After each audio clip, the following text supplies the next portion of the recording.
Azərbaycan dili xalqımızın milli kimliyinin, mədəniyyətinin və dövlətçiliyinin əsas sütunlarından biridir. Ümummilli lider Heydər Əliyev Azərbaycan dilinin qorunmasını və inkişafını dövlət siyasətinin prioritet istiqamətlərindən biri kimi müəyyənləşdirmişdi. Bu siyasət bugün də Prezident İlham Əliyev tərəfindən uğurla davam etdirilir.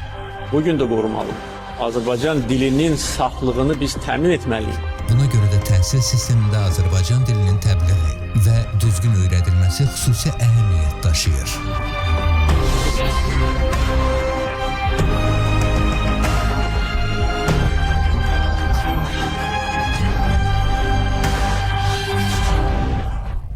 Hər vaxtınız xeyir olsun Müsir müəllim. Bilirsiniz bugün ana dilidir, 21 fevral. Şükürlər olsun artıq dövlət səviyyəsində dilimizin qorunması təşkil olunur. Bu barədə sizin fikirlərinizi alaq. Bugün ölkəmizin hər yerində ana dili günü bayram kimi qeyd olunur. Mən yaxşı xatırlayıram, müstəqilliyin ilk günlərində, Ulu Öndər Heydər Əliyev hakimiyyətə gələndən sonra ümumiyyətlə ana dilinin dövlət dili kimi ölkəmizdə istifadəsinə xüsusi diqqət yetirilirdi və nəhayət bugün dövlət başçısının sərəncamından ana dili günü elan olundu. Əgər xatırlayırsınızsa, qısa müddət bundan əvvəl, keçən ilin noyabrında Cənab Prezident Azərbaycan Milli Elmlər Akademiyasının 80 illik yubileyinə gəlmişdi. Orada bu məsələni xüsusi vurğuladı ki, yəni millət dilinlə tanınır. Əgər onun dili yoxsa, onda millət də yoxdur. Ona görə bizim hər birimizin, belə deyək də, Məhəmməd deyəndən Pəpə yeyənə kimi hər birimiz ana dilimizi nəinki bilməliyik, nəinki ondan istifadə etməliyik, hər yerdə ondan düzgün istifadə edilməsinin qoruyucusu kimi çıxış etməliyik. Təəssüf ki, bir çox hallarda pozurlar. Ancaq mən sizə deyim ki, ölkənin hər yerində, xüsusən məktəblərdə, elmi tədqiqat müəssisələrində, ali məktəblərimizdə bu məsələ ilə bağlı xüsusi toplantılar keçirilir. Bu çox vacibdir və mən düşünürəm ki, indən sonra da biz bu işimizi uğurla davam etdirməliyik. Xüsusən orta məktəblərdə uşaq dilini açanda anasının dilində açmalıdır. Anasının dilində həyata ilk addım atmalıdır. Yəni bu işdə bizim hər birimiz öz qüvvəmizi səfərbər edib və davam etdirməliyik. Salam, hər vaxtınız xeyir olsun Bəhruz bəy. Bugün ana dili ilə bağlı fikirlərinizi alaq zəhmət olmasa. Bugün ana dilimizə xüsusi diqqət, qayğı var və bu diqqət, qayğı sevindirici haldır ki, dövlət səviyyəsində qorunur. Belə tədbirlərin təşkili də təbii ki, həmin o diqqət və qayğının bir nümunəsidir. Və bugün biz gənclərlə görüşürük. Ziyalılarımız hərəsi öz sahəsində gənclərə tövsiyələrini verəcəklər. Ələxüsusla televiziya sferasında aparılan islahatlar, görülən işlər və burada dilin qorunması məsələsi ilə bağlı çıxışımız olacaq.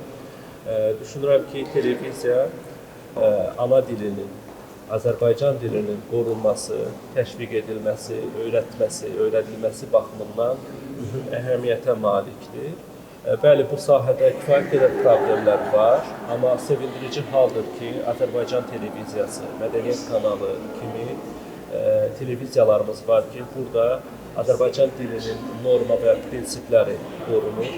Hesab edirəm, belə görüşlər faydalıdır və maraqlıdır. Ələxüsus, auditoriyanın gənclərdən ibarət olması bizim hədəflərimizə cavab verir.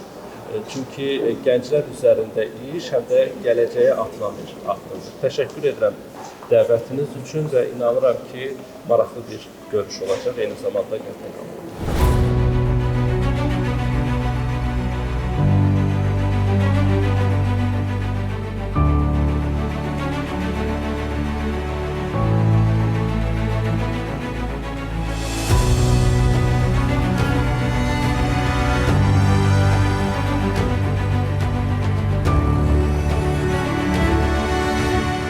Ana dilində danışmağı bəzən ar bilən insanlar öz kökünü danan ağac kimidir. Külək əsəndə də elə ilk anda o yıxılır. Ana dili sadəcə danışdığımız sözlər deyil, düşüncəmizin forması, hisslərimizin evidir. İnsanın ana dili onun həm də psixoloji kimliyidir.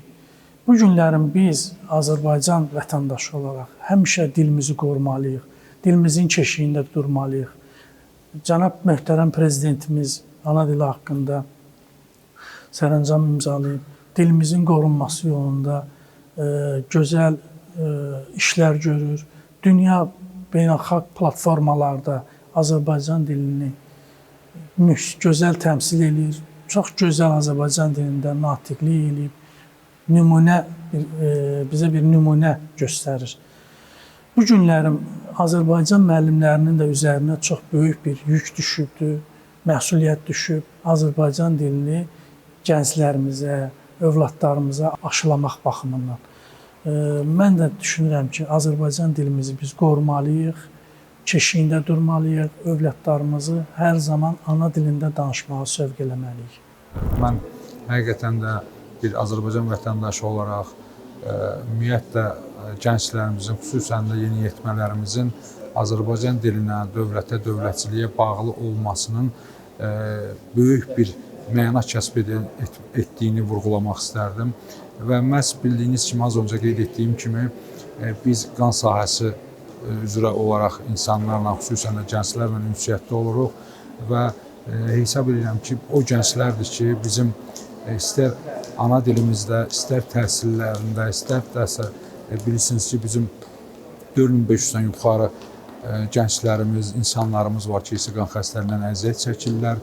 O gənclərdir ki, onlara mütəmadi olaraq qana ehtiyac duyulur və mən fürsətdən istifadə edib buradan qeyd etmək istərdim ki, qan komponentləri heç bir dərman preparatı ilə əvəzlənmir. Ona görə də bu cür tədbirlərdə biz də məhz iştirak etməyimizin ən ümdə məqsədi donorluq mədəniyyətinin inkişaf elətdirilməsi və xüsusən də ana dili deyəndə ilk yada düşən müəllimə olur. Mən inklüziv təhsil onu xüsusi vurğulamaq istərdim ki, məhz bizim irsi qan xəstəliyindən əziyyət çəkən uşaqlarımıza təhsil verən müəllimlərimizə buradan fürsətdən istifadə edib dərin təşəkkürümü bildirirəm. Həmçinin də fiziki məhdudiyyətli insanlarımız, uşaqlarımız var ki, autizmdən əziyyət çəkənlər və digər fiziki məhdudiyyətli insanlar, uşaqlarımız, xüsusən də uşaqlarımız var ki, onların üzərində o müəllimlərin əziyyəti danılmazdır və o müəllimlərə dərin təşəkkürümüzü bildiririk. Onların bu cür xəstəlikdən əziyyət çəkmələrinə baxmayaraq, onlara vaxt, zaman ayıraraq onları təhsildən kənarda qoymurlar və ona görə də o müəllimlərimizə də bir daha dərin təşəkkürümüzü bildiririk. Var olasınız.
Bugün doğrudan da çox gözəl bir gündür. Müəllimlərlə, pedaqoqlarla bugün bizi görüşdürdü Dərya Qrupa və bunu təşkil edən istər universitetin rəhbərliyinə və Dərya Qrupun rəhbərliyinə əməyi olan hər kəsə təşəkkür edirəm. Çox gözəl, sevgi dolu kollektivlə gözəl müzakirə elədik. Dəyərli spikerlərlə, qonaqlarla bir yerdə səhnəni bölüşdük və bugün ən vacib olan təbii ki, mənim mövzularımdan biri də bugün uşaqların həyatında elektron cihazların, süni intellektin rolunun, onların psixikasına təsirindən danışdıq. Bərabərində bugün əlamətdar bir gündür, onların günüdür, təhsil günündən bağlı və təhsil işçilərlə, əməkdaşları ilə, zəhmətkeşlərlə bir yerdə olduq.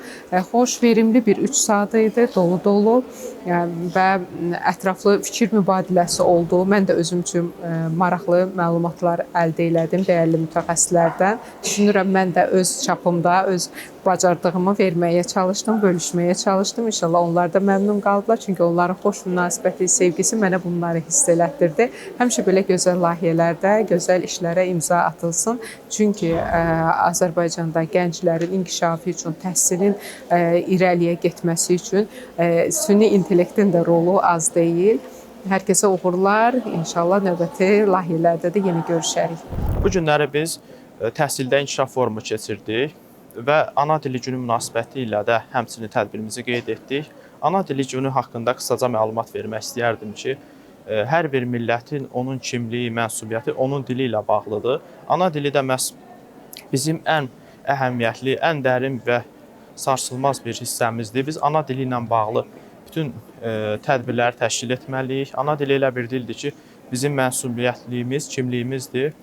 Və bilirsiniz ki, təhsildə inkişaflar, təhsildə bütün strategiyalar hamısı inkişafın kökündən başlayır və təhsildə baş verə biləcək bütün inkişaflar, bütün uğurlu nailiyyətlər hamısı ondan başlamalıdır və bunun üçün də təhsilə investisiya yatırılmalıdır, maarifləndirilmə işləri görülməlidir, yeni planlar, yeni tərtiblər, yeni strategiyalar və bu strategiyalar, bu inkişaflar da hər birinin başlanğıc səbəbi məhz bundan başlayır ki, təhsilə edilən yatırımdandır. Və təhsilə etdiyimiz yatırımlardan biri də təhsil forumu keçirməyimizdir. Dərya Qrup olaraq biz 20 aprel tarixindən başlayaraq bir sıra tədbirlər keçirmişik. Noyabr ayında, dekabr ayında, ondan savayı onlayn təlimlər də təşkil etmişik. Görkəmli elm adamları, elm xadimləri, təhsil ekspertləri, müəllimlər, millət vəkilləri, pedaqoqlar bunları hamısını bir araya toplayıb biz artıq ardıcıl silsilə tədbirlər keçirdirik və tədbirlər keçirməkdə də əsas məqsədimiz dediyim kimi müəllimləri maarifləndirməkdir.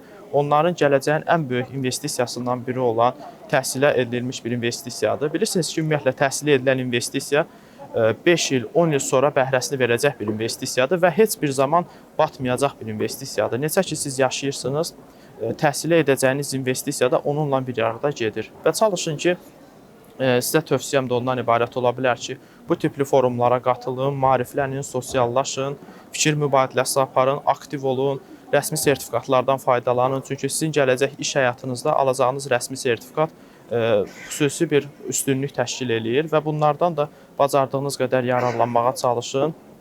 Və tədbirdə də bizə göstərilən dəstəyə görə Azərbaycan Texniki Universitetinin rəhbərliyinə təşəkkürümü bildirirəm. Həmçinin həmkarlarıma, dostlarıma təşəkkürümü bildirirəm. Spikerlərə təşəkkür edirəm ki, tədbirlərimizə qatılıblar və inşallah ki, növbəti tədbirlərimiz olacaq. Hər birinizi o tədbirlərdə görməkdən çox məmnunam, qürur duyuram. İnşallah ki, növbəti tədbirlərdə görüşərik. Çox sağ olun.